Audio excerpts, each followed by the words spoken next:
Namaste, Hamisha Pushpapedia. I am JVN Dr. Meenakshi, Assistant Professor in Department of Shalakya Tantra, Faculty of Ayurvedic Science, Jyoti Vidyapeeth, Women's University. Today in this session, we will discuss the clinical picture of the bacterial corneal ulcer.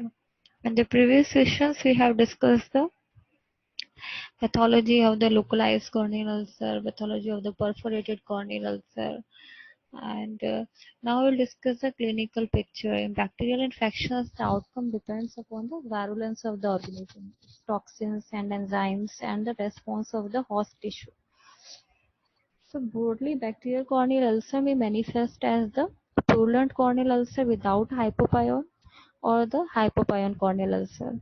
In general, the following symptoms and signs may be present. First, the pain and foreign body sensation occurs due to the mechanical effects of lids and the chemical effects of toxins on the exposed nerve endings. Watering from the eye occurs due to the reflex hyperlacrimation. Photophobia, the intolerance to light, results from the stimulation of nerve endings. Blurred vision results from the corneal haze. Redness of eyes occurs due to the congestion of circumcorneal vessels. Then the signs of the bacterial corneal ulcer. The lids are swollen, marked blepharospasm may be there, and conjunctiva is chemosed and shows the conjunctival hyperemia and ciliary congestion. Corneal ulcer occurs usually starts as an epithelial defect associated with grayish-white circumscribed infiltrate seen in the early stage. Soon the epithelial defect and infiltrate enlarges and stromal edema develops. A well-established bacterial ulcer is characterized by yellowish-white area of ulcer which may be oval or irregular in shape.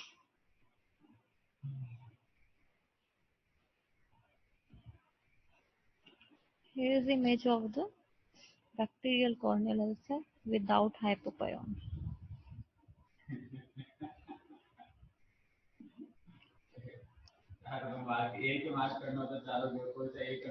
The margins of the ulcer are swollen and overhanging. The floor of the ulcer is covered by necrotic material and stromal edema is present surrounding the ulcer area. Then the characteristic features produced by some of the causative bacteria are as follows. The Staphylococcal aureus and the Streptococcus pneumonia usually produce an oval yellowish white densely opaque ulcer which is surrounded by relatively clear cornea. The Pseudomonas species usually produce an irregular sharp ulcer with thick greenish mucopurulent exudate, diffuse liquefactive necrosis, and semi-opaque, like the ground glass surrounding cornea.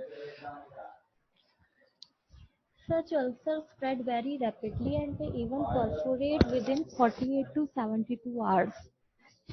Then another bacteria is the Enterobacteria E. coli, the Proteus species and Flaccella species, usually produce a shallow ulcer with grayish-white pleomorphic separation and diffuse stromal opalescence. The endotoxins produced by these gram-negative bacilli may produce ring-shaped corneal infiltrate. The anterior chamber may or may not show pus, the hypopyon. In bacterial corneal ulcers, the hypopyon remains sterile, so as long as the Descemet's membrane is intact. Iris may be slightly muddy in color. Pupil may be small due to associated toxin-induced iritis. Intraocular pressure may sometimes be raised. It will lead to the inflammatory glaucoma. So next we will discuss the hypopyon corneal ulcer. What is the etiopathogenesis of the hypopyon corneal ulcer? First, we should know the causative organisms. Many pyogenic organisms, which means the organisms which produces the pus, they are like Staphylococci, Streptococci, Gonococci, Moraxella may produce hypopyon, but by far the most dangerous are the Pseudomonas cyathina and the pneumococcus. Thus, any corneal ulcer may be associated with hypopyon. However, it is customary to reserve the term hypopyon corneal ulcer for the characteristic ulcer caused by pneumococcus and the term corneal ulcer with hypopyon for the ulcers associated with hypopyon due to other causes.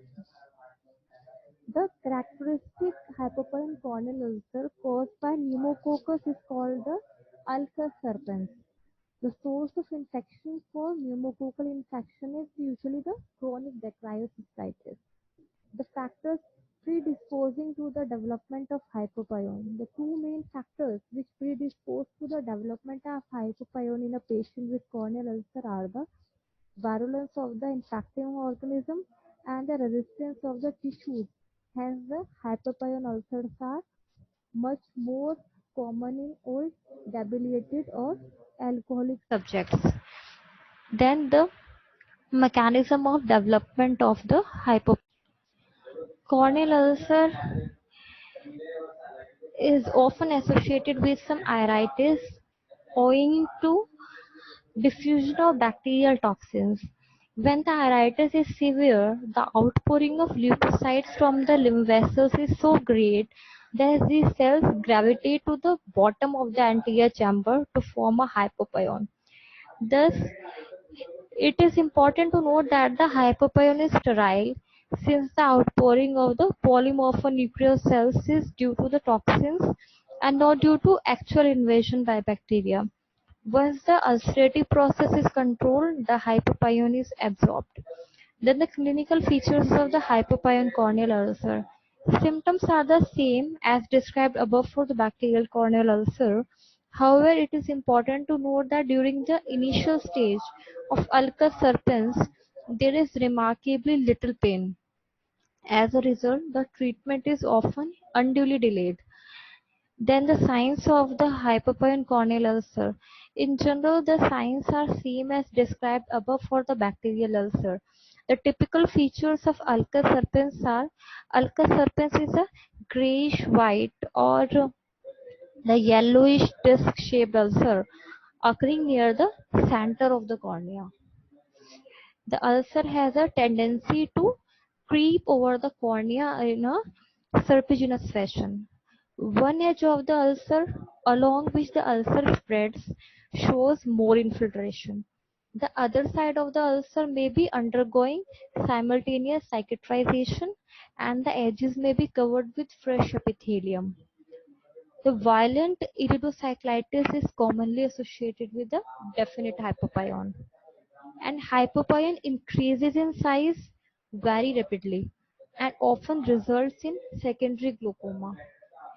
The ulcer spreads rapidly and has a great tendency for early perforation. Here is an image of the hypopyon or corneal ulcer. The upper was the diagrammatic representation of the hypopyon corneal ulcer.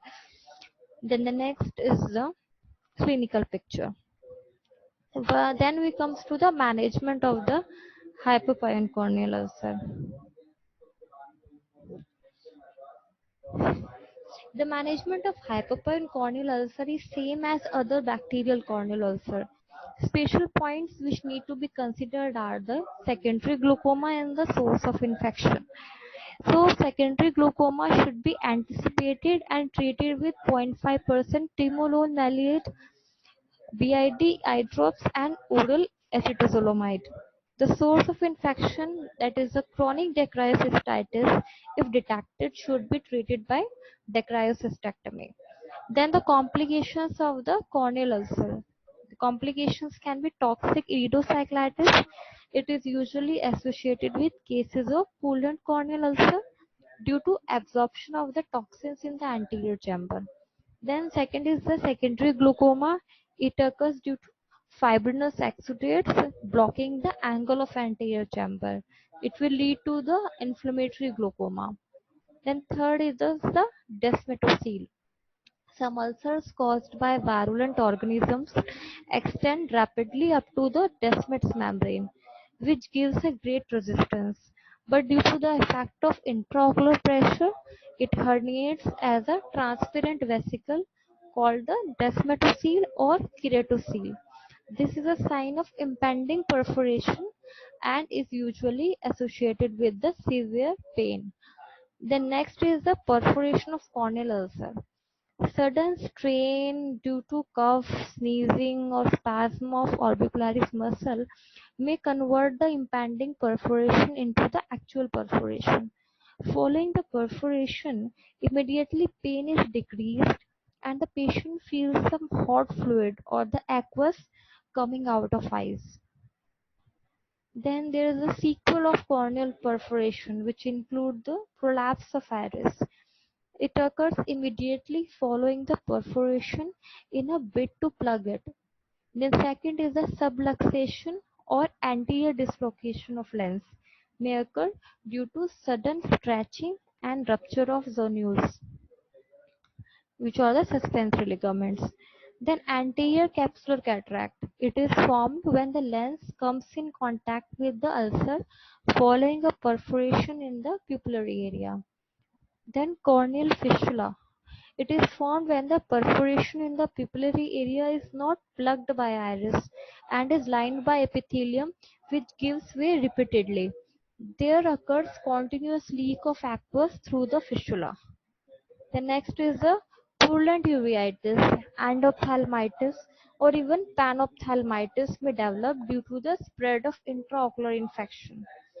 The next is the intraocular hemorrhage in the form of either vitreous hemorrhage or expulsive choroidal hemorrhage may occur in some patients due to sudden lowering of the intraocular pressure. Then fifth complication is the corneal scarring. It is a usual end result of healed corneal ulcer. Corneal scarring leads to permanent visual impairment ranging from slight blurring to total blindness. Depending upon the clinical course of ulcer, corneal ulcer noted may be nebula, corneal scar may be nebula, macula, leucoma, ectatic cicatrix or phyractesia, adherent leucoma or angiostaphylloma. So the session completes here. Thank you so much. This session is powered by digital version 2.0, Jyoti Vidyapeeth Women's University. I hope you are satisfied with my digital session. If you have any query, please mention in the comment box. I will resolve it. Thank you so much. An image you can see they have shown the shape of the eyeball, which is oblate spheroid, and they have shown the anterior pole on the left side and the posterior pole on the right side, as you can see. And there is a meridian, there is geometric equator, geometric axis, you have vertical diameter. So the eyeball is surrounded by the facial sheath, which is known as a Tannen capsule. The eyeball is formed of segments of two spheres, anterior transparent smaller and the posterior opaque, and it is larger. Anterior pole is the center of curvature of anterior segment and posterior pole is the center of curvature of posterior segment. The equator lies midway between the two poles. Here is a clear image in which you can see the anterior pole, posterior pole. Then what is an equator? Equator is an imaginary line about the eyeball, which is the equidistant from the poles. We have two poles, the anterior pole and posterior poles, and between the two poles there is a imaginary line perpendicular to the line joining the two poles, which is equidistant from the both the poles. Then what is meridian? It is one of many lines passing from pole to pole that intersects the equator at right angles. Then what is optic nerve? It leaves the eyeball slightly ventral to the posterior pole.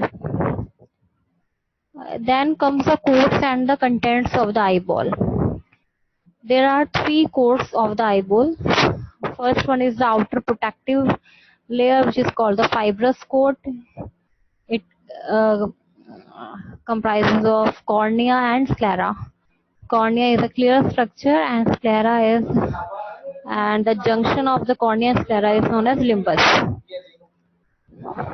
Second layer is the middle vascular layer, and it has three layers: iris, ciliary body, and choroid. Third coat is the inner nervous layer, which is known as the retina. So here completes the anatomy of the eyeball. In the next lecture, we will discuss the different coats of the eyeball.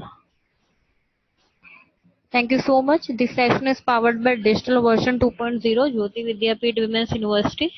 I hope you are satisfied with this digital session. If you have any query, please mention in the comment box. I will resolve it. Thank you.